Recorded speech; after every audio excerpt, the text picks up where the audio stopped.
วัสดีครับ อยู่ที่ไหน ตอนนี้เราอยู่ควนนกเต้นอำเภอกงหราจังหวัดพัทลุง เราพามาดูทะเลหมอกนะตอนเช้าๆ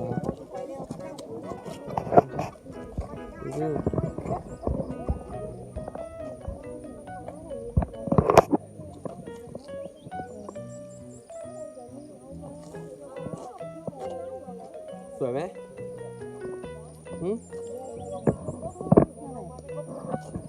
ไป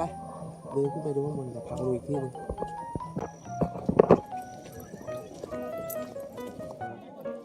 คนเยอะมากนะครับ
สวยไหม